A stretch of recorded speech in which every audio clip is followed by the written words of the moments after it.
Hi friends, welcome back to ഈ channel. ഇന്ന് നമ്മളൊരു ബേബി ഫ്രോക്കിൻ്റെ വീഡിയോ ആണ് കേട്ടോ കാണാൻ വേണ്ടി പോകുന്നത്. അപ്പോൾ ഞാനിവിടെ ഡെനീമിൻ്റെ മെറ്റീരിയൽ വെച്ചിട്ടാണ് ഈ ഒരു ഫ്രോക്ക് ചെയ്തെടുക്കുന്നത്. സെയിം രീതിക്ക് നിങ്ങൾക്ക് ഏതൊരു മെറ്റീരിയൽ കൊണ്ടും ഫ്രോക്ക് ചെയ്തെടുക്കാവുന്നതേ ഉള്ളൂ. ഞാനിവിടെ 1 വയസ്സുള്ള മോളുടെ അളവിലാണ് ഈ ഒരു ഫ്രോക്ക് തയ്യാറാക്കി എടുക്കുന്നത്. കിഡ്സ് മെഷർമെൻറ്റ് ചാർട്ടിൻ്റെ വീഡിയോ നമ്മൾ മുമ്പേ തന്നെ അപ്ലോഡ് ആക്കിയിട്ടുണ്ട്. ആർക്കെങ്കിലും കാണണമെന്നുണ്ടെങ്കിൽ കണ്ടു നോക്കാം. വീഡിയോയുടെ ലിങ്ക് ഞാൻ മുകളിൽ ഐക്കാർഡിലും താഴെ ഡിസ്ക്രിപ്ഷൻ ബോക്സിലൊക്കെ കൊടുക്കുന്നുണ്ട് കേട്ടോ. അപ്പോൾ ഇവിടെ നമ്മൾ ഫ്രോക്കിൻ്റെ മെഷർമെൻറ്റ് എല്ലാം തന്നെ ആദ്യം തന്നെ ഈ ഒരു ചാർട്ട് പേപ്പറിലാണ് വരച്ചെടുക്കേണ്ടത്. അപ്പോൾ ഞാനിപ്പോൾ ഇവിടെ വീഡിയോ ചെയ്യുന്നത് കൊണ്ട് മാത്രമാണ് ചാർട്ട് പേപ്പർ എടുത്തിട്ടുള്ളത്. നിങ്ങളുടെ കയ്യിൽ പഴയ ന്യൂസ് പേപ്പർ ഉണ്ടെങ്കിൽ അത് വെച്ച് ചെയ്തെടുത്താൽ മതി കേട്ടോ. അപ്പോൾ ചാർട്ട് പേപ്പറിനെ ഇതുപോലെ ഒന്ന് 2ആയിട്ട് മടക്കി വിരിച്ചെടുത്തു. ശേഷം താഴ്വശത്ത് നിന്നും മുകൾ വശത്തേക്ക് നമുക്ക് ടോട്ടൽ ലെങ്ത് എത്രയാണോ വേണ്ടത് പ്ലസ് 1 ഇഞ്ച് സ്റ്റിച്ചിങ് അലവൻസ് കൂടി ചേർത്ത് മാർക്ക് ചെയ്ത് കൊടുക്കണം. അപ്പോൾ എനിക്കിവിടെ ഞാൻ പറഞ്ഞല്ലോ 1 വയസ്സുള്ള കുട്ടിയുടെ ടോട്ടൽ ലെങ്ത് എന്ന് പറയുന്നത് നോർമലി 16 ഇഞ്ചാണ് നമ്മൾ എടുക്കാറ്. ഞാനിവിടെ ഒരു 1/2 ഇഞ്ച് എക്സ്ട്രാ കൊടുക്കുന്നുണ്ട്. 16 ഇഞ്ച് ലെങ്ത്തിലാണ് ഞാൻ ചെയ്തെടുക്കുന്നത്. അപ്പോൾ 1 ഇഞ്ച് എക്സ്ട്രാ ചേർത്ത് 17 ഇഞ്ച് വീതത്തെ ഇരുവശങ്ങളിലും ഇതുപോലെ ഒന്ന് മാർക്ക് ചെയ്തെടുത്തതിന് ശേഷം ആ പോയിന്റുകൾ നമുക്കിത് ഇതുപോലെ ഒന്ന് സ്ട്രെയിറ്റ് ലൈനാക്കി വരച്ചെടുക്കാം. ഓക്കെ, കണ്ടില്ലേ? ഈ ഒരു രീതിക്ക് നമ്മളിവിടെ ഒന്ന് വരച്ചെടുത്തിട്ടുണ്ട്. അപ്പോൾ നമ്മൾ താഴ്വശത്ത് നിന്നും തന്നെ വേണം മുകൾ വശത്തേക്ക് ലെങ്ത്ത് മാർക്ക് ചെയ്തെടുക്കാൻ കേട്ടോ. എന്താ വെച്ചാൽ നമ്മുടെ ഈ ഒരു ഫ്രോക്കിൻ്റെ മുകൾ വശം കുറച്ചൊരു വ്യത്യാസം വരുന്നുണ്ട്, അത് കാരണമാണ്. ശേഷം ഈ ഒരു മടക്ക് വശത്ത് നിന്നും അകം വശത്തേക്കായി നമുക്ക് നമ്മുടെ ഷോൾഡർ ഒന്ന് മാർക്ക് ചെയ്ത് കൊടുക്കണം. അപ്പോൾ 8 ഇഞ്ചാണ് ഷോൾഡർ വേണ്ടത്. അതിൻ്റെ പകുതി 4 ഇഞ്ച് പ്ലസ് ഒരു 1/4 ഇഞ്ചോളം സ്റ്റിച്ചിങ് അലവൻസ് കൂടി ചേർത്ത് 4.25 ഇഞ്ച് നമുക്കിവിടെ ഒന്ന് മാർക്ക് ചെയ്ത് കൊടുക്കാം. ഇനി ഈ ഒരു പോയിന്റിൽ നിന്നും താഴേക്കായി നമുക്ക് നമ്മുടെ ആം ഹോൾ ലെങ്ത് ആണ് മാർക്ക് ചെയ്തെടുക്കേണ്ടത്. ഇവിടെ നമുക്ക് 3.25 ഇഞ്ച് മാർക്ക് ചെയ്ത് കൊടുക്കാം. കണ്ടില്ലേ? ഈ ഒരു രീതിയിൽ ഞാനിവിടെ 3.25 ഇഞ്ച് മാർക്ക് ചെയ്തെടുത്തു. ഇതേ രീതിക്ക് ഈ ഒരു ഭാഗത്തും 3.25 ഇഞ്ച് ഒന്ന് മാർക്ക് ചെയ്തെടുക്കുകയാണ് ചെയ്തിട്ടുള്ളത്. ശേഷം ഷോൾഡർ എത്ര ഇഞ്ചിലാണോ മാർക്ക് ചെയ്തത് സെയിം വിഡ്ത്ത് നമുക്ക് ഈ ഒരു ഭാഗത്തും മാർക്ക് ചെയ്തെടുക്കണം. അപ്പോൾ ഞാനിവിടെ 4.25 ഇഞ്ചായിരുന്നു മുകൾ വശത്ത് മാർക്ക് ചെയ്തത്. സെയിം വിഡ്ത്ത് ഈ ഒരു ഭാഗത്തും മാർക്ക് ചെയ്തെടുത്തു. എന്നിട്ട് ഇതുപോലെ ഈ 2 പോയിന്റുകൾ തമ്മിൽ നമുക്കൊന്ന് സ്ട്രെയിറ്റ് ആയിട്ട് വരച്ചെടുക്കണം. ഇനി നമ്മൾ നേരത്തെ മാർക്ക് ചെയ്തെടുത്തിട്ടുള്ള ആ ഒരു പോയിന്റും നമ്മുടെ ആം ഹോൾ ലെങ്ത്തിൻ്റെ ആ ഒരു പോയിന്റും നമ്മൾ തട്ടിച്ചിട്ട് ഇതുപോലെ ഒന്ന് വെച്ചെടുക്കുക. എന്നിട്ട് നമ്മുടെ ചെസ്റ്റ് റൗണ്ട് എത്രയാണോ കുട്ടികളുടെ ചെസ്റ്റ് റൗണ്ടിൻ്റെ 4ൽ 1 ഭാഗം പ്ലസ് ഒരു 1/4 ഇഞ്ചോ 1/2 ഇഞ്ചോ ലൂസ് കൊടുക്കേണ്ടവർക്ക് അങ്ങനെ കൊടുക്കാം. പ്ലസ് 1 ഇഞ്ച് സ്റ്റിച്ചിങ് അലവൻസ് കൂടി ചേർത്ത് നമുക്കിവിടെ ഒന്ന് മാർക്ക് ചെയ്തെടുക്കാം. അപ്പോൾ ഇവിടെ 20 ഇഞ്ചാണ് ചെസ്റ്റ് റൗണ്ട് വരുന്നത്. അതിൻ്റെ 4ൽ 1 ഭാഗം എന്ന് പറയുമ്പോൾ 5 ഇഞ്ച് പ്ലസ് 1/2 ഇഞ്ച് ഞാനിവിടെ ലൂസും 1 ഇഞ്ച് സ്റ്റിച്ചിങ് അലവൻസും ചേർത്ത് ടോട്ടൽ 6.5 ഇഞ്ച് ഇതുപോലെ ഒന്ന് മാർക്ക് ചെയ്തെടുക്കുന്നുണ്ട്. ശേഷം നമുക്കിത് ഈ ഒരു ഭാഗം ഇതുപോലെ ഒന്ന് നീട്ടി വരച്ചെടുക്കണം. അപ്പോൾ നമ്മുടെ ആം ഹോളിൻ്റെ ആ ഒരു ഭാഗം ഇപ്പോൾ നമ്മൾ വരച്ചെടുത്തിട്ടുണ്ട് കേട്ടോ. ആം ഹോൾ നമുക്ക് അവസാനം ഷേപ്പ് ചെയ്ത് വരച്ചെടുക്കാം. ഇനി നമ്മൾ വേസ്റ്റ് ലെങ്ത് ആണ് മാർക്ക് ചെയ്തെടുക്കേണ്ടത്. 6.5 ഇഞ്ചാണ് waste length. 1/2 inch stitching allowance ചേർത്ത് ഞാനിവിടെ 7 ഇഞ്ച് വീതം ഇരുവശങ്ങളിലൊന്ന് മാർക്ക് ചെയ്തെടുത്തു. ശേഷം ഈ 2 പോയിന്റുകൾ ഇതുപോലെ ഒന്ന് നീട്ടി വരച്ചെടുക്കുന്നുണ്ട്. എന്നിട്ട് നമ്മുടെ വേസ്റ്റ് റൗണ്ടിൻ്റെ 4ൽ 1 ഭാഗം പ്ലസ് 1.5 ഇഞ്ച് എക്സ്ട്രാ അതായത് ലൂസും സ്റ്റിച്ചിങ് അലവൻസും ചേർത്ത് മാർക്ക് ചെയ്തെടുക്കണം. അപ്പോൾ ഞാനിവിടെ 6.25 ഇഞ്ച് ഇതുപോലെ ഒന്ന് മാർക്ക് ചെയ്തെടുത്തിട്ടുണ്ട്. ശേഷം ഈ ഒരു വേസ്റ്റ് വിഡ്ത്തിനോട് ഒരു 2.5 ഇഞ്ചോ 3 ഇഞ്ചോ നമുക്ക് എക്സ്ട്രാ ചേർത്തിട്ട് നമുക്ക് ഒരു ഫ്രോക്കിൻ്റെ താഴ്വശത്തെ വിഡ്ത്ത് മാർക്ക് ചെയ്ത് കൊടുക്കാം. ഓക്കെ, അപ്പോൾ നിങ്ങളുടെ വേസ്റ്റ് വിഡ്ത്ത് സ്റ്റിച്ചിങ് അലവൻസ് അടക്കം എത്രയാണോ കിട്ടിയിട്ടുള്ളത് അതിനോട് ഒരു 2.5 ഇഞ്ചോ 3 ഇഞ്ചോ ഒക്കെ എക്സ്ട്രാ ചേർത്ത് നമുക്ക് ഈ ഒരു ഭാഗത്ത് ഏറ്റവും താഴ്വശത്ത് മാർക്ക് ചെയ്ത് കൊടുക്കാം. അപ്പോൾ ഞാനിവിടെ 9 ഇഞ്ച് റൗണ്ടാക്കി ഒന്ന് മാർക്ക് ചെയ്തെടുക്കുന്നുണ്ട് കേട്ടോ. ഇനി നമുക്ക് ഈ 3 പോയിന്റും തമ്മിലൊന്ന് ചേർത്ത് വരച്ചെടുക്കണം. അപ്പോൾ നമ്മൾ ബോഡി ഭാഗം എപ്പോഴും ഷേപ്പ് ചെയ്യുന്ന സമയത്ത് ഇതുപോലെ സ്കെയിൽ വെച്ചിട്ടാണ് വരയ്ക്കുന്നത് എന്നുണ്ടെങ്കിൽ നമ്മൾ ഇതുപോലെ വേസ്റ്റ് ഭാഗത്തൊക്കെ ഒരു അല്പം ഒടിവ് പോലെ ഫീൽ ചെയ്യാൻ വേണ്ടിയിട്ട് കൈകൊണ്ട് തന്നെ കറക്റ്റ് ലെവലിൽ ഇതുപോലെ ഒന്ന് വളച്ച് വരയ്ക്കാൻ വേണ്ടി ശ്രദ്ധിക്കണം കേട്ടോ. ശേഷം ഞാൻ നേരത്തെ പറഞ്ഞ പോലെ ഈ ഒരു ഭാഗത്ത് ചെസ്റ്റിൻ്റെ ആ ഒരു ഭാഗത്തും അതുപോലെ വേസ്റ്റിൻ്റെ ഭാഗത്തും 1 ഇഞ്ച് വീതമാണ് ഞാനിവിടെ സ്റ്റിച്ചിങ് അലവൻസ് കൊടുത്തിട്ടുള്ളത്. അപ്പോൾ ആ 2 ഭാഗവും നമ്മൾ ഇതുപോലെ ഒന്ന് സ്റ്റിച്ചിങ് അലവൻസ് മനസ്സിലാവാൻ വേണ്ടിയിട്ട് വരച്ചെടുക്കുന്നുണ്ട്. പിന്നെ താഴ്വശത്തേക്ക് നമ്മൾ സ്റ്റിച്ച് ചെയ്യുന്നതിനനുസരിച്ച് ഒരല്പം വീതി കുറച്ച് സ്റ്റിച്ച് ചെയ്ത് എടുക്കുന്നത് തന്നെയാണ് നല്ലത്. അതുകൊണ്ട് ഞാൻ ഈ ഒരു ഭാഗത്തേക്ക് അധികം സ്റ്റിച്ചിങ് അലവൻസ് ഒന്നും കൊടുത്തിട്ടില്ല. കൂടാതെ നമ്മുടെ ബോഡി പീസിൻ്റെ താഴ്വശത്ത് ഈ ഒരു ഭാഗത്ത് 1 ഇഞ്ചോളം എക്സ്ട്രാ മുകൾ വശത്തേക്കായിട്ട് മാർക്ക് ചെയ്ത് ഈ ഒരു ഭാഗം കൂടി നമുക്കൊന്ന് ഷേപ്പ് ചെയ്ത് വരച്ചെടുക്കാം. അതിപ്പോൾ നോർമലായിട്ട് നമ്മളൊരു ലൈൻ ഫ്രോക്ക് എങ്ങനെയാണോ സ്റ്റിച്ച് ചെയ്യാറ് ആ ഒരു രീതിക്ക് തന്നെയാണ് നമ്മളിവിടെ മാർക്ക് ചെയ്തെടുത്തിട്ടുള്ളത്. ശേഷം ആം ഹോളാണ് നമ്മളിവിടെ ഷേപ്പ് ചെയ്ത് വരച്ചെടുക്കേണ്ടത്. അപ്പോൾ ഈ ഒരു കോർണർ പോയിന്റിൽ നിന്നും അകംവശത്തേക്കായിട്ട് ഒരു 3/4 ഇഞ്ചോ അല്ലെങ്കിൽ 1 ഇഞ്ചോ മാർക്ക് ചെയ്തെടുക്കുക. എന്നിട്ട് ആ ഒരു പോയിന്റിലൂടെ തട്ടിച്ചിട്ട് നമുക്ക് നമ്മുടെ ആം ഹോൾ ഒന്ന് കറക്റ്റ് ഷേപ്പ് ചെയ്ത് വരച്ചെടുക്കണം. അപ്പോൾ ഇതിപ്പോൾ പിറകിലുള്ള ആം ഹോളാണ്. ഫ്രണ്ടിലുള്ള ആം ഹോൾ നമുക്കൊന്ന് കുഴിച്ച് വരയ്ക്കണം. അതിനുവേണ്ടി ആം ഹോൾ ലെങ്ത്തിൻ്റെ കറക്റ്റ് പകുതി നമ്മളൊന്ന് ഇതുപോലെ മാർക്ക് ചെയ്തെടുക്കുക. ശേഷം ആ ഒരു പോയിന്റിൽ നിന്നും ഒരു 1/2 ഇഞ്ചോളം അകംവശത്തേക്കായി മാർക്ക് ചെയ്ത് നമുക്ക് ഈ ഒരു ഭാഗം കൂടി ഒന്ന് കറക്റ്റ് ഷേപ്പ് ചെയ്ത് വരച്ചെടുക്കാം. ഇനി നമുക്ക് നെക്ക് വിഡ്ത്താണ് മാർക്ക് ചെയ്തെടുക്കേണ്ടത്. അപ്പോൾ 3.5 ഇഞ്ചാണ് നെക്ക് വിഡ്ത്ത് വരുന്നത്. അതിൻ്റെ പകുതി 1.25 ഇഞ്ച്. അതിൽ നിന്നും ഒരു 1/4 ഇഞ്ച് കുറച്ച് 1.5 ഇഞ്ച് ഇതുപോലെ ഒന്ന് മാർക്ക് ചെയ്തെടുക്കുന്നുണ്ട്. എന്നിട്ട് ആ ഒരു പോയിന്റിൽ നിന്നും താഴേക്ക് നമ്മുടെ പിറകിലെയും ഫ്രണ്ടിലെയും ഒക്കെ നെക്കിൻ്റെ ലെങ്ത് ഒന്ന് മാർക്ക് ചെയ്തെടുക്കണം. അപ്പോൾ ഞാനിവിടെ പിറകിലുള്ള നെക്ക് ലെങ്ത് ആയിട്ട് 2 ഇഞ്ചും കൊടുക്കുന്നുണ്ട്, ഫ്രണ്ടിലെ നെക്ക് ലെങ്ത് ആയിട്ട് 2.5 ഇഞ്ചും കൊടുക്കുന്നുണ്ട് കേട്ടോ. ശേഷം നമ്മൾ സാധാരണ ചെയ്യുന്ന അതേപോലെ ഒന്ന് റൗണ്ട് ഷേപ്പിൽ ഈ ഒരു ഭാഗം വരച്ചെടുക്കണം. ഈ ഒരു രീതിയിൽ ഫ്രണ്ടിലെയും പിറകിലെയും നെക്കൊക്കെ നമ്മളൊന്ന് ഷേപ്പ് ചെയ്ത് വരച്ചെടുത്തിട്ടുണ്ട്. ഇനി നമുക്ക് ഇവിടെ ഷോൾഡർ ഭാഗത്ത് നിന്നും മുകൾ വശത്തേക്കായി ഒരു ചെറിയ മാർക്കിംഗ് കൂടി ചെയ്തെടുക്കേണ്ടതായിട്ടുണ്ട് കേട്ടോ. അപ്പോൾ ഈ ഒരു ഡ്രസ്സിൻ്റെ ഷോൾഡർ ഭാഗത്തായിട്ട് ബട്ടനാണ് ഞാൻ വെച്ച് കൊടുക്കുന്നത്. ബട്ടനും ബട്ടൺ ഹോളുമാണ് വെച്ച് കൊടുക്കുന്നത്. അപ്പോൾ ഫ്രണ്ടിലുള്ള ബോഡി പീസിൽ ബട്ടനാണ് നമുക്ക് വെച്ചെടുക്കേണ്ടത്. അതുകൊണ്ട് തന്നെ ഞാനിത് ഈ ഒരു നെക്കിൻ്റെ ആ ഒരു ഭാഗത്തും നമ്മുടെ ആം ഹോളിൻ്റെ ഭാഗത്തും മുകൾ വശം ജസ്റ്റ് ഒന്ന് കേർവ് ഷേപ്പിൽ വരച്ചെടുത്തിട്ടുണ്ട്. കണ്ടില്ലേ, നിങ്ങൾ കാണുമ്പോൾ മനസ്സിലാവുന്നുണ്ടാവും. അപ്പോൾ അതിനുവേണ്ടി നെക്ക് ലെങ്ത്ത് മാർക്ക് ചെയ്തെടുത്തിട്ടുള്ള ആ ഒരു ലൈനിലേക്ക് ഒരു 3/4 ഇഞ്ച് വീതം ഷോൾഡർ ഭാഗത്ത് നിന്നും താഴ്ത്തി മാർക്ക് ചെയ്തെടുക്കുക. ശേഷം നമുക്കത് ആ ഒരു പോയിന്റിലൂടെ തട്ടിച്ചിട്ട് ജസ്റ്റ് ഒന്ന് ഒരു കേർവ് ഷേപ്പിൽ വരച്ചെടുത്താൽ മതി. കണ്ടില്ലേ, ഈ ഒരു രീതിക്കൊന്ന് ഷേപ്പ് ചെയ്തെടുക്കണം. കൂടാതെ നമ്മുടെ ഷോൾഡർ ലൈനിൻ്റെ മുകൾ വശത്തേക്കായി നമ്മുടെ നെക്ക് ലെങ്ത്ത് മാർക്ക് ചെയ്തെടുത്തിട്ടുള്ള ആ ഒരു ലൈനും ആം ഹോൾ ലെങ്ത്ത് മാർക്ക് ചെയ്തെടുത്തിട്ടുള്ള ആ ഒരു ലൈനും 2 ഇഞ്ചോളം പുറമേക്ക് നീട്ടി വരച്ചെടുക്കുകയാണ് ചെയ്യേണ്ടത്. 2 ഇഞ്ചാണ് ഞാനിവിടെ ലെങ്ത്ത് കൊടുത്തിട്ടുള്ളത്. ശേഷം ആ ഒരു ഭാഗത്തെ ഒന്ന് ബോക്സാക്കി മാറ്റി വരച്ചെടുക്കണം. എന്നിട്ട് ഈ ഒരു ഭാഗത്തും നമ്മളൊരു കേർവ് ഷേപ്പ് വരച്ചെടുക്കണം. അപ്പോൾ അതിനു വേണ്ടി ഞാനിതേ ഒരു 3/4 ഇഞ്ച് വീതം ഇതുപോലെ അകംവശത്തേക്കായി ചുറ്റിലൊന്ന് മാർക്ക് ചെയ്തെടുക്കുന്നുണ്ട്. ശേഷം ആ ഒരു പോയിന്റുകൾ നമ്മളിത് ഇതുപോലെ ജസ്റ്റ് ഒന്ന് ഷേപ്പ് ചെയ്ത് വരച്ചെടുത്താൽ മതി. അപ്പോൾ നിങ്ങൾ വരച്ച് നോക്കുന്ന സമയത്ത് കറക്റ്റ് നിങ്ങൾക്ക് മനസ്സിലാവും കേട്ടോ. അങ്ങനെ ഈ ഒരു രീതിക്ക് നമ്മളിവിടെ ഫ്രണ്ടിലെയും പിറകിലെയും ഷോൾഡർ ഭാഗത്ത് ഒരു അല്പം വ്യത്യാസം വരുത്തി വരച്ചെടുത്തിട്ടുണ്ട്. ഇപ്പോൾ നിങ്ങളുടെ കയ്യിൽ നോർമൽ മെഷീനാണുള്ളത്, ബട്ടനും ബട്ടൺ ഹോളൊന്നും സ്റ്റിച്ച് ചെയ്യാൻ പറ്റില്ല എന്നാണെങ്കിൽ നിങ്ങൾ വിഷമിക്കേണ്ട ആവശ്യമൊന്നുമില്ല. നമ്മളിപ്പോൾ ഈ ഒരു ഷോൾഡർ ഭാഗത്ത് എക്സ്ട്രാ 2 ഇഞ്ചായിരുന്നല്ലോ മുകൾ വശത്തേക്കായിട്ട് കൊടുത്തിട്ടുണ്ടായിരുന്നത്. ആ 2 ഇഞ്ചിന് പകരം 8 ഇഞ്ചോ അല്ലെങ്കിൽ ഒരു 10 ഇഞ്ചോ വരെ നിങ്ങൾക്ക് ഈ ഒരു ഭാഗത്ത് മാർക്ക് ചെയ്ത് കൊടുക്കാം. ശേഷം നമുക്ക് ഒന്നെങ്കിൽ ഈ ഒരു രീതിക്ക് തന്നെ ഷേപ്പ് ചെയ്തെടുക്കാം, അല്ലാന്നുണ്ടെങ്കിൽ റാബിറ്റ് ഇയറൊക്കെ നമ്മൾ മുയൽ ചെവി പോലെയൊക്കെ വരച്ചെടുക്കില്ലേ, ആ ഒരു രീതിക്ക് ഈ ഷോൾഡർ ഭാഗത്തിൻ്റെ മുകൾ വശത്തേക്കായിട്ടൊന്ന് ഷേപ്പ് ചെയ്ത് വരച്ചെടുക്കാം. അങ്ങനെ ചെയ്തെടുക്കുന്ന സമയത്ത് ശ്രദ്ധിക്കേണ്ട ഒരു കാര്യം, ഫ്രണ്ടിലും പിറകിലും നമ്മൾ ഒരേ അളവിൽ തന്നെ വേണം ആ ഒരു ഭാഗം ഒരേ രീതിക്ക് തന്നെ കട്ട് ചെയ്തെടുക്കണം. ഓക്കെ, ആ ഒരു കാര്യം മാത്രം ഒന്ന് ശ്രദ്ധിച്ചാൽ മതി. അപ്പോൾ ഞാൻ അതിൻ്റെ ജസ്റ്റ് ഒരു ഷേപ്പ് ഇവിടെ പിക്ചറിൽ കൊടുത്തിട്ടുണ്ട്. കണ്ടില്ലേ, ഈ ഒരു രീതിക്ക് ചെയ്തെടുത്താൽ മതിയാകും. ഓക്കെ, അപ്പോൾ ബട്ടനും ബട്ടൺ ഹോളും സ്റ്റിച്ച് ചെയ്യാൻ കഴിയാത്തവർക്ക് ആ ഒരു രീതിക്ക് ചെയ്യാം കേട്ടോ. ബിഗിനേഴ്സ് ആണെങ്കിലും നിങ്ങൾക്ക് ആ ഒരു രീതിയിൽ ട്രൈ ചെയ്യാവുന്നതാണ്. അപ്പോൾ ഫ്രോക്കിൻ്റെ മൊത്തം സ്റ്റിച്ചിങ്ങും കഴിഞ്ഞതിന് ശേഷം നമ്മൾ ഈ ഒരു ഷോൾഡർ ഭാഗത്തായിട്ട് ഈ 2 എക്സ്ട്രാ ലെങ്ത്തിലിട്ട് കൊടുത്തിട്ടുള്ള ഫാബ്രിക് പീസിനെ ചേർത്ത് കെട്ടി വെച്ചെടുക്കുകയാണ് ചെയ്യേണ്ടത്. നിങ്ങൾ അങ്ങനെയുള്ള ഫ്രോക്കൊക്കെ കണ്ടിട്ടുണ്ടാവും അല്ലേ.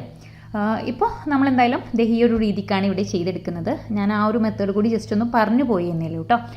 ഇനി നമുക്കിത് ഇതൊന്ന് കട്ട് ചെയ്തെടുക്കണം.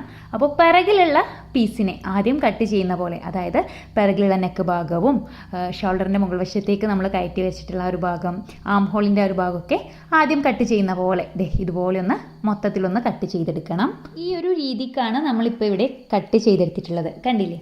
ഇനി നമുക്ക് ഈ ഒരു പാറ്റേൺ വെച്ചിട്ട് നമ്മുടെ ഫാബ്രിക് പീസിൽ പിറകിലുള്ള ബോഡി പീസിനെ ഒന്ന് കട്ട് ചെയ്തെടുക്കാം. അപ്പോൾ അതിന് വേണ്ടി നമുക്ക് നമ്മുടെ ഫാബ്രിക് പീസിനെ ഇതുപോലെ ഒന്ന് മടക്കി വിരിച്ചെടുക്കണം. കണ്ടില്ലേ, ഞാൻ മറ്റൊരു ഡ്രസ്സ് സ്റ്റിച്ച് ചെയ്തതിൻ്റെ ബാക്കി ഫാബ്രിക്കാണ് കേട്ടോ ഇത്. അപ്പോൾ നമ്മൾ ഇതുപോലെ ഒന്ന് മടക്കി വിരിച്ചെടുത്തിട്ടുണ്ട്. ശേഷം ഫാബ്രിക്കിൻ്റെ മടക്ക് വശവും പേപ്പർ പീസിൻ്റെ മടക്ക് വശവും ഒപ്പത്തിനൊപ്പം വരുന്ന രീതിക്ക് കറക്റ്റ് ലെവലിലൊന്ന് വെച്ചെടുക്കാം. എന്നിട്ട് ഈ ഒരു പേപ്പർ പീസിൻ്റെ സെയിം ഷേപ്പിൽ നമുക്ക് നമ്മുടെ ഫാബ്രിക്കിനെയും ഒന്ന് കട്ട് ചെയ്തെടുക്കണം. അപ്പോൾ നിങ്ങൾക്ക് ഈ ഒരു പേപ്പർ പീസിൻ്റെ മുകൾ വശത്തായിട്ട് ഒന്ന് പിൻ ചെയ്തെടുക്കണം എന്നുണ്ടെങ്കിൽ അങ്ങനെ ചെയ്തെടുക്കാം. അപ്പോൾ നമ്മുടെ ബോഡി പീസിൽ പിറകിലെ ബോഡി പീസ് നമ്മളിവിടെ കട്ട് ചെയ്തെടുത്തിട്ടുണ്ട്. ഇനി നമുക്ക് പിറകിലുള്ള ബോഡി പീസിനൊരു പീസ് ലൈനിങ് കൂടി കട്ട് ചെയ്തെടുക്കണം. അപ്പോൾ നമ്മൾ വേസ്റ്റ് ലെങ്ത്തിൻ്റെ ആ ഒരു ഭാഗം വരെ മാത്രം ഈ ഒരു ഫ്രോക്കിൽ ലൈനിങ് ഇട്ട് കൊടുക്കുന്നുള്ളൂ. ഇനിയിപ്പോൾ നിങ്ങൾക്ക് താഴ്വശം വരെ വേണം എന്നുണ്ടെങ്കിൽ ഇട്ട് കൊടുക്കാവുന്നതാണ്. ഞാൻ എന്തായാലും വേസ്റ്റ് ലെങ്ത്ത് വരെ മാത്രമേ ലൈനിങ് ഇട്ട് കൊടുക്കുന്നുള്ളൂ കേട്ടോ. അപ്പോൾ അതിനുവേണ്ടി ഞാനിവിടെ വേസ്റ്റ് ലെങ്ത്ത് മാർക്ക് ചെയ്തെടുത്തിട്ടുണ്ടായിരുന്നു. ആ ഒരു പോയിന്റ് കൂടി ഒന്ന് മാർക്ക് ചെയ്തെടുക്കുന്നുണ്ട്. ശേഷം ഒരു പീസ് ഫാബ്രിക് ഇതുപോലെ ഒന്ന് കറക്റ്റ് നടുമടക്കി വിരിച്ചതിന് ശേഷം ബോഡി പീസിൻ്റെയും ആ ഒരു ലൈനിങ് പീസിൻ്റെയും മടക്കുവശങ്ങൾ ഒപ്പത്തിനൊപ്പം വരുന്ന രീതിക്ക് വെച്ചെടുത്ത് കണ്ടില്ലേ, വേസ്റ്റ് ലെങ്ത്തിൻ്റെ ആ ഒരു ഭാഗം വരെ കിട്ടുന്ന രീതിക്ക് കറക്റ്റ് ലെവലിലൊന്ന് വെച്ചിട്ട് ഞാൻ ഇതേ ഷേപ്പിൽ തന്നെ ഒന്ന് കട്ട് ചെയ്തെടുക്കുകയാണ് ചെയ്യുന്നത്. അപ്പോൾ ഈ ഒരു രീതിയിൽ നമ്മളിവിടെ പിറകിലുള്ള ബോഡി പീസിൻ്റെ കട്ടിങ് മൊത്തത്തിൽ കഴിച്ചിട്ടുണ്ട്. ലൈനിങ് പീസും നമ്മളിവിടെ കട്ട് ചെയ്തെടുത്തു. ശേഷം മെയിൻ ഫാബ്രിക്കിൻ്റെയും ലൈനിങ് ഫാബ്രിക്കിൻ്റെയും നല്ല വശങ്ങൾ അകത്തേക്ക് വരുന്ന രീതിക്ക് ഇതുപോലെ കറക്റ്റ് ലെവലൊന്ന് വെച്ചെടുത്തതിന് ശേഷം ഒരു ആം ഹോളിൻ്റെ ആ ഒരു ഭാഗം മുതൽ ഷോൾഡർ ഭാഗത്തിലൂടെയും നെക്ക് പോർഷനിലൂടെയൊക്കെ സ്റ്റിച്ച് ചെയ്ത് അടുത്ത ആം ഹോളിൻ്റെ എൻഡ് ഭാഗം വരെ നമുക്കൊന്ന് സ്റ്റിച്ച് ചെയ്തെടുക്കണം. അപ്പോൾ എല്ലാ ഭാഗത്തും ഒരേ വിഡ്ത്ത് സ്റ്റിച്ചിങ് അലവൻസിന് വേണ്ടി കൊടുക്കാൻ പ്രത്യേകം ശ്രദ്ധിക്കുക. എങ്കിൽ മാത്രമേ നമ്മൾ ചെയ്തെടുക്കുന്ന ആ ഒരു വർക്ക് നല്ല ഫിനിഷിങ്ങിൽ നമുക്ക് കിട്ടത്തുള്ളൂ. അങ്ങനെ ചെയ്തതിന് ശേഷം നമ്മൾ സാധാരണ ചെയ്യുന്ന പോലെ ചുറ്റിലും കട്ടിങ് എടുത്ത് പുറം തിരിച്ചെടുക്കുകയാണ് ചെയ്യുക.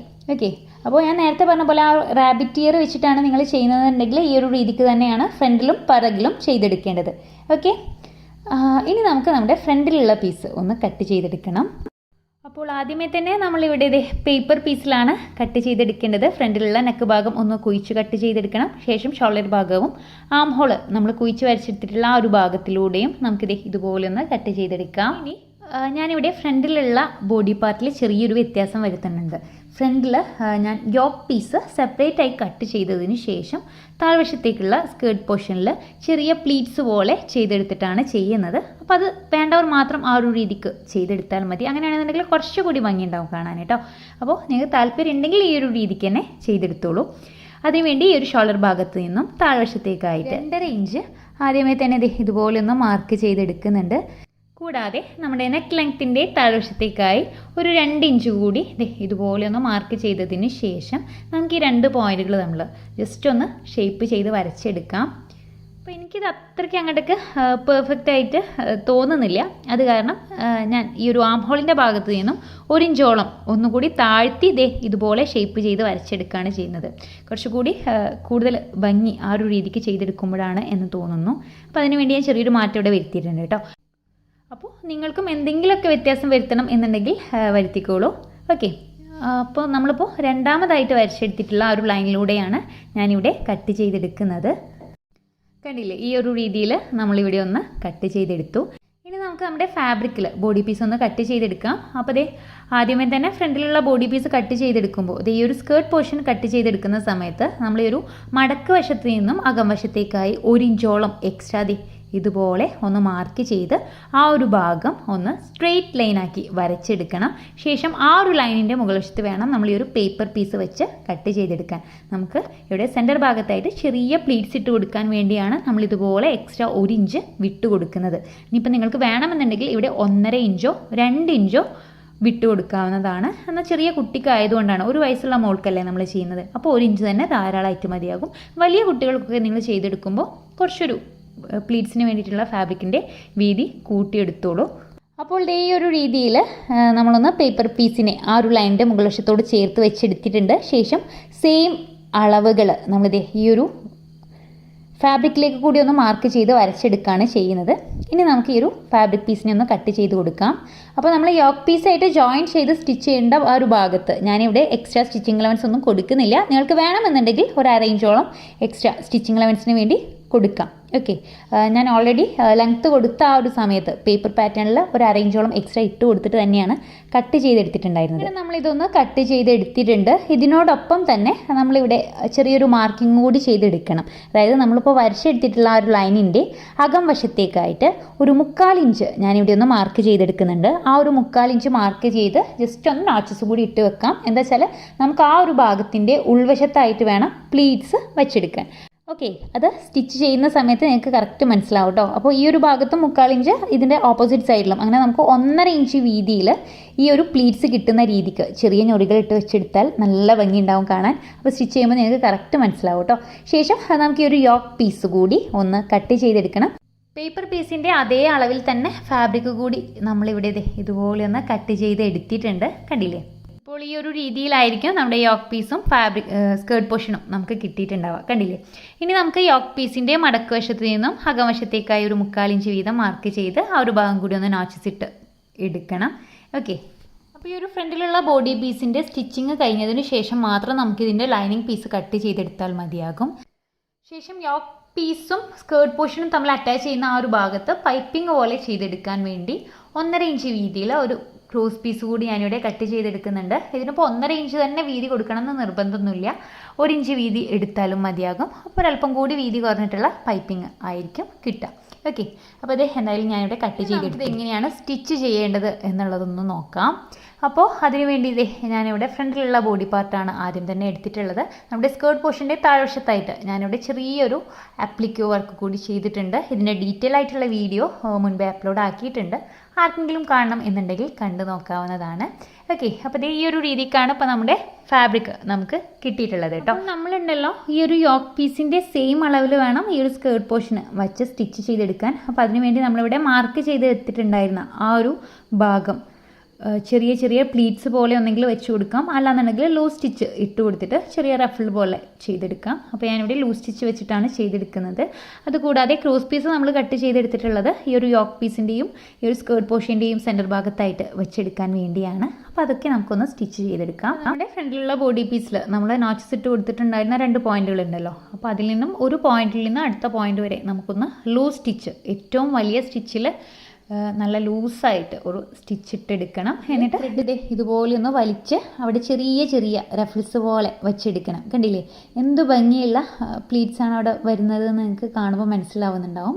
ശേഷം നമ്മുടെ യോക്ക് പീസുമായിട്ട് കറക്റ്റ് ലെവലൊന്ന് ഇതുപോലെ ഒന്ന് വെച്ചെടുക്കുക. എന്നിട്ട് കറക്റ്റ് ലെവലായിട്ടുണ്ടെന്നുണ്ടെങ്കിൽ നമുക്ക് ഈ ഒരു ഭാഗത്ത് ഒരു പ്രസ് സ്റ്റിച്ച് ചെയ്തെടുക്കാവുന്നതാണ്. ശേഷം നമ്മുടെ യോക്ക് പീസിൻ്റെ താഴ്വശത്തോട് ചേർത്ത് നമ്മൾ കട്ട് ചെയ്തെടുത്തിട്ടുള്ള ക്രോസ് പീസിനെ ഒരു പൈപ്പിംഗ് രീതിയിൽ വെച്ചെടുക്കണം. അപ്പോൾ അതിനുവേണ്ടി യോക്ക് പീസിൻ്റെ വശത്തിലേക്ക് നമ്മുടെ ക്രോസ് പീസിൻ്റെ ഓപ്പൺ സൈഡ് വരുന്ന രീതിയിൽ ഇതുപോലെ ഒന്ന് വെച്ചെടുക്കാം. എല്ലാ ഭാഗത്തും ഒരേ സ്റ്റിച്ചിങ് ലെവൻസ് കൊടുത്തിട്ട് നമുക്കൊന്ന് സ്റ്റിച്ച് ചെയ്തെടുക്കണം. കണ്ടില്ലേ, ഈ ഒരു രീതിയിലാണ് ഇപ്പോൾ നമ്മൾ സ്റ്റിച്ച് ചെയ്തെടുത്തിട്ടുള്ളത്. ഓക്കെ, ഇനി നമുക്ക് നമ്മുടെ സ്കേർട്ട് പോർഷനും യോക്ക് പീസും തമ്മിൽ വെച്ചിട്ട് സ്റ്റിച്ച് ചെയ്തെടുക്കാം. അപ്പോൾ അതിന് വേണ്ടി നമ്മൾ തയ്യാറാക്കിയെടുത്തിട്ടുള്ള യോക്ക് പീസിൻ്റെയും സ്കേർട്ട് പോർഷൻ്റെയും നല്ല വശങ്ങളകത്തേക്ക് വരുന്ന രീതിക്ക് ആദ്യമേ തന്നെ അരിവശങ്ങൾ നമ്മളൊന്ന് പിൻ ചെയ്തെടുക്കുക. എന്നിട്ട് സെൻറ്റർ ഭാഗം ഒന്ന് പിൻ ചെയ്തെടുക്കണം. എന്നിട്ട് ഈ ഒരു രീതിക്ക് കറക്റ്റ് ലെവലിൽ വെച്ച് എല്ലാ ഭാഗത്തും ഒരേ സ്റ്റിച്ചിങ് ലെവൻസ് കൊടുത്തിട്ട് നമുക്കൊന്ന് ഈ ഒരു ഭാഗവും സ്റ്റിച്ച് ചെയ്തെടുക്കാം. ഇവിടെ നമ്മൾ ക്രോസ് പീസ് സ്റ്റിച്ച് ചെയ്തെടുത്തിട്ടുണ്ടായിരുന്ന ആ ഒരു സ്റ്റിച്ചിങ് ലൈൻ ഉണ്ടല്ലോ, ആ ഒരു ലൈനിലൂടെ തന്നെ ഈ ഒരു ഭാഗത്ത് ഡബിൾ സ്റ്റിച്ച് ചെയ്തെടുത്താൽ മതി. ഈ ഒരു ഫ്രോക്കിൻ്റെ സെൻറ്റർ ഭാഗത്തായിട്ട് നിങ്ങൾക്ക് ബോക്സ് പ്ലീറ്റ് പോലെ വെക്കണം എന്നുണ്ടെങ്കിൽ ആ ഒരു രീതിക്കും വെച്ചെടുക്കുക കേട്ടോ. അതൊക്കെ നിങ്ങളുടെ ഐഡിയക്ക് അനുസരിച്ച് ചെയ്തെടുക്കാം. അപ്പോൾ അതേ ഈ ഒരു രീതിയിലാണ് നമ്മളിപ്പോൾ ഇവിടെ സ്റ്റിച്ച് ചെയ്തെടുത്തിട്ടുള്ളത്. കണ്ടില്ലേ, നല്ല ഭംഗിയിൽ തന്നെ നമുക്കിവിടെ കിട്ടിയിട്ടുണ്ട്. ഇനി നമ്മൾ ഈ ഒരു യോക്ക് പീസിൻ്റെ താഴ്വശത്തോട് ചേർത്തൊരു പ്രസ് സ്റ്റിച്ച് കൂടി കൊടുത്തെടുക്കണം. അപ്പോൾ ഈ ഒരു സ്റ്റിച്ചിങ് ലെവൻസിൻ്റെ ആ ഒരു ഫാബ്രിക് ഉണ്ടല്ലോ, ആ ഒരു ഭാഗത്തെ യോക്ക് പീസിൻ്റെ ആ ഒരു ഭാഗത്തേക്ക് വരുന്ന രീതിക്ക് കറക്റ്റ് ലെവലൊന്ന് വെച്ചെടുക്കുക. എന്നിട്ട് ക്രോസ് പീസിൻ്റെ മുകൾവശത്തിലൂടെ അല്ല കേട്ടോ, യോക്ക് പീസിൻ്റെ അരിവശത്തോട് ചേർത്തൊരു പ്രസ് സ്റ്റിച്ച് കൊടുത്തെടുക്കാം. ഈ ഒരു രീതിയിൽ നമ്മളിവിടെ ഒന്ന് സ്റ്റിച്ച് ചെയ്തെടുത്തിട്ടുണ്ട്. ഇനി നമുക്കുണ്ടല്ലോ ഈ ഒരു ഫ്രണ്ടിലുള്ള ബോഡി പീസിന് വേണ്ട ഒരു ലൈനിങ് പീസ് കൂടി കട്ട് ചെയ്തെടുക്കണം. അപ്പോൾ അതിനുവേണ്ടി നമ്മുടെ ബോഡി പീസിനെ ഇതുപോലെ ഒന്ന് നടുവടക്കിയെടുക്കുക. എന്നിട്ട് ഷോൾഡർ ഭാഗം മുതൽ വേസ്റ്റ് ലെങ്ത് വരെയുള്ള സെയിം അളവിലുള്ള ഒരു ഫാബ്രിക് പീസ് കൂടി ഞാനിവിടെ ഒന്ന് കട്ട് ചെയ്തെടുത്തിട്ടുണ്ട്. ഈ ഒരു ലൈനിങ് പീസിൽ നമ്മൾ എക്സ്ട്രാ വീതി ഒന്നും വിട്ടു കൊടുക്കേണ്ട ആവശ്യമില്ല. നമ്മുടെ പിറകിലുള്ള ബോഡി പീസിൻ്റെ അതേ വീതി തന്നെ ഈ ഒരു ഭാഗത്തും കൊടുത്താൽ മതിയാകും. ഓക്കെ, കറക്റ്റ് നമുക്ക് ഈ ഒരു സ്ലീവിൻ്റെ ആ ഒരു ഭാഗം, ഷോൾഡർ ഭാഗം, അതുപോലെ ആം ഹോളിൻ്റെ ഭാഗമൊക്കെ കറക്റ്റ് ലെവലിൽ തന്നെ കിട്ടണം.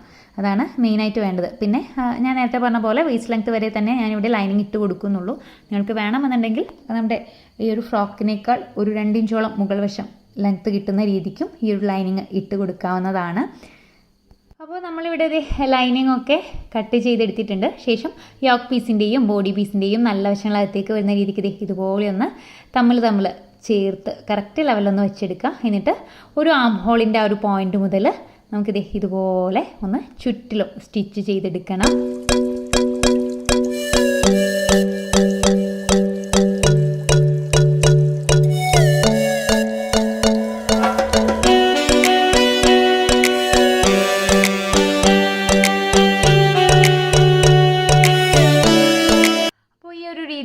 ഒന്ന് ചുറ്റിലും സ്റ്റിച്ച് ചെയ്തെടുത്തിട്ടുണ്ട്. അപ്പോൾ ലൈനിങ് പീസിൻ്റെ താഴ്വശം ഒന്ന് മടക്കി സ്റ്റിച്ച് ചെയ്തെടുക്കാൻ മറക്കാതിരിക്കുക. അതിനുശേഷം ഇതിന് ചുറ്റിലും ചെറിയ ചെറിയ കട്ടിങ്ങുകൾ നമുക്ക് ഇട്ട് കൊടുക്കാം. നമ്മൾ സാധാരണ നെക്കൊക്കെ ചെയ്തെടുക്കില്ലേ, അതേ രീതിക്ക് നമ്മൾ സ്റ്റിച്ച് ചെയ്തെടുത്തിട്ടുള്ള ത്രെഡ് കട്ട് ചെയ്തെടുക്കാൻ പാടില്ല. ഇതുപോലെ ചുറ്റിലും കട്ടിങ് ഇട്ട് കൊടുത്തതിന് ശേഷം നമ്മുടെ ബോഡി പീസിൻ്റെ നല്ല വശങ്ങൾ പുറമേക്ക് വരുന്ന രീതിക്കായിട്ട് നമുക്കിത് കറക്റ്റ് ലെവലിൽ ഇതുപോലെ ഒന്ന് പുറം തിരിച്ചെടുക്കണം. അപ്പോൾ നമ്മുടെ ആ ഒരു ഷോൾഡർ ഭാഗത്തിൻ്റെ കറക്റ്റ് ഷേപ്പൊക്കെ കറക്റ്റ് ലെവലിൽ കിട്ടുന്ന രീതിക്ക് തന്നെ നമ്മളൊന്ന് വെച്ചെടുക്കുക. ഇത് ഒന്ന് അയൺ ചെയ്തെടുക്കുകയാണെങ്കിൽ നല്ല രീതിക്ക് തന്നെ നമുക്ക് കിട്ടും കേട്ടോ. ഇതേ രീതിയിൽ നമ്മൾ പിറകിലുള്ള ബോഡി പീസും തയ്യാറാക്കി എടുക്കണം. ശേഷം നമുക്ക് നമ്മുടെ ഈ ഒരു ആം ഹോളും നെക്കൊക്കെ സ്റ്റിച്ച് ചെയ്തെടുത്തിട്ടുണ്ടായിരുന്ന ആ ഒരു ഭാഗത്തിലൂടെ ഒരു പ്രസ് സ്റ്റിച്ച് കൊടുക്കണം എന്നുണ്ടെങ്കിൽ കൊടുത്തെടുക്കാം. അപ്പോൾ അത് തികച്ചും ഓപ്ഷണലാണ്. ഞാനിവിടെ കൊടുത്തെടുക്കുന്നുണ്ട് കേട്ടോ. എങ്കിലല്ലേ നമുക്ക് ആ കറക്റ്റ് ഫിനിഷിങ് കിട്ടത്തുള്ളൂ. ചിലർക്ക് ആ ഒരു സ്റ്റിച്ചിങ് കാണുന്നത് അത്രത്തോളം ഇഷ്ടമുള്ള കാര്യമായിരിക്കില്ല. അങ്ങനെയുള്ളവർക്ക് അത് സ്കിപ്പ് ചെയ്യാം. ഓക്കെ, അപ്പോൾ ഞാനിതിൻ്റെ ചുറ്റിലൊന്ന് ഒരു പ്രസ് സ്റ്റിച്ച് കൂടി കൊടുത്തെടുക്കുന്നുണ്ട്. ഇനി നമ്മുടെ ഫ്രണ്ടിലെയും പിറകിലെയും ബോഡി പീസിൻ്റെ നല്ല വശങ്ങളകത്തേക്ക് വരുന്ന രീതിക്ക് കറക്റ്റ് ലെവലിൽ ഈ ഒരു ആം ഹോളിൻ്റെ ആ ഒരു ഭാഗം മുതൽ താഴ്വശം വരെ കറക്റ്റ് ലെവലിൽ ഇതുപോലെ ഒന്ന് വെച്ചെടുക്കണം. എന്നിട്ട് 1 ഇഞ്ച് സ്റ്റിച്ചിങ് അലവൻസ് വിട്ട് കൊടുത്തിട്ട് നമുക്കൊന്ന് ഷേപ്പ് സ്റ്റിച്ച് ചെയ്തെടുക്കാം. അപ്പോൾ ഇരുവശങ്ങളിലും ഡബിൾ സ്റ്റിച്ച് തന്നെയാണ് കൊടുക്കേണ്ടത്. കൂടാതെ താഴ്വശം ഒരു 1/2 ഇഞ്ച് വീതം ഡബിൾ ഫോൾഡ് ചെയ്ത് സ്റ്റിച്ച് ചെയ്തെടുക്കുന്നതോടുകൂടി നമ്മുടെ ഫ്രോക്ക് തയ്യാറായിട്ടുണ്ടാവും. കണ്ടില്ലേ, ഈ ഒരു രീതിയിലാണ് ഇപ്പം നമ്മുടെ ഫ്രോക്ക് തയ്യാറായിട്ടുള്ളത്. കണ്ടില്ലേ, നല്ല ഫിനിഷിങ്ങോട് കൂടി തന്നെ നമ്മളിവിടെ തയ്യാറാക്കി എടുത്തിട്ടുണ്ട്. അപ്പോൾ ഇതിൻ്റെ മുകൾ വശത്ത് ഇനിയിപ്പോൾ ബട്ടൺ ഹോളും കൂടി വെച്ചെടുക്കേണ്ട ആ ഒരു പണി കൂടി മാത്രമേ ബാക്കിയുള്ളൂ കേട്ടോ. അപ്പോൾ നിങ്ങളിപ്പോൾ തുടക്കക്കാരൊക്കെ ആണെന്നുണ്ടെങ്കിൽ നമ്മൾ പിറകുവശത്ത് ഫ്രോക്ക് എങ്ങനെയാണോ ചെയ്തെടുത്തിട്ടുള്ളത് സെയിം രീതിക്ക് ഫ്രണ്ടിലും ചെയ്തെടുക്കാവുന്നതാണ്. ശേഷം നമുക്ക് ഈ ഒരു യോക്ക് പീസിൽ ചെറിയൊരു ഡോരി പോലെ തയ്യാറാക്കി എടുത്തിട്ട് അതൊന്ന് വെച്ച് സ്റ്റിച്ച് ചെയ്തെടുത്താൽ മതി. എന്നിട്ട് ഫ്രണ്ടിലെ ബട്ടൺ ഹോളും വരുന്ന രീതിക്കാണ് ഞാനിവിടെ ചെയ്തെടുക്കുന്നത്. നല്ല ഭംഗിയുണ്ടാവും കാണാൻ. അപ്പോൾ അതൊക്കെ നിങ്ങളുടെ ഐഡിയക്ക് അനുസരിച്ച് ചെയ്തെടുക്കാവുന്നതാണ്. അപ്പോൾ അതുപോലെ തന്നെ ഞാൻ ഈ ഒരു ഫ്രോക്കിൻ്റെ താഴ്വശത്താണ് വർക്ക് ചെയ്തെടുത്തിട്ടുള്ളത്. നിങ്ങൾക്ക് വേണമെന്നുണ്ടെങ്കിൽ ഈ ഒരു വർക്കിന് പകരം ഈ ഒരു ചെസ്റ്റ് പോർഷനിൽ ചെറിയൊരു ബട്ടർഫ്ലൈ പോലെ ബോ പോലെ തയ്യാറാക്കിയിട്ടൊക്കെ വെച്ച് കൊടുക്കാം. അപ്പോൾ ഇനി എന്തായാലും നമുക്കിതേ ബട്ടൺ ഹോളും ആണ് ചെയ്തെടുക്കേണ്ടത്. അപ്പോൾ അതിൻ്റെ ഡീറ്റെയിൽ ആയിട്ടുള്ള വീഡിയോ മുമ്പേ തന്നെ നമ്മൾ അപ്ലോഡ് ആക്കിയിട്ടുണ്ട്. ആർക്കെങ്കിലും കാണണമെന്നുണ്ടെങ്കിൽ കണ്ടു നോക്കാവുന്നതാണ്. എന്തായാലും വീഡിയോയുടെ ലെങ്ത്ത് കൂടാതിരിക്കാൻ വേണ്ടി ഞാൻ ആ ഒരു ഭാഗം ഇതിൽ കാണിക്കുന്നില്ല. ഓക്കെ, അങ്ങനെ നമ്മളിവിടെ ബട്ടൺ ഹോളും കൂടി സ്റ്റിച്ച് ചെയ്ത് എടുത്തതോടുകൂടി നമ്മുടെ ഫ്രോക്കിൻ്റെ മുഴുവൻ പണി ഇവിടെ കഴിഞ്ഞിട്ടുണ്ട്. അപ്പോൾ ഈ ഒരു വീഡിയോ നിങ്ങൾക്ക് എല്ലാവർക്കും ഇഷ്ടപ്പെട്ടിട്ടുണ്ടാവും, യൂസ്ഫുൾ ആയിട്ടുണ്ടാവും എന്ന് വിചാരിക്കുന്നു. വീഡിയോ ഇഷ്ടപ്പെട്ടാൽ എപ്പോഴും പറയുന്ന പോലെ ലൈക്ക് ചെയ്യാനും ഷെയർ ചെയ്യാനൊന്നും മറക്കരുത്.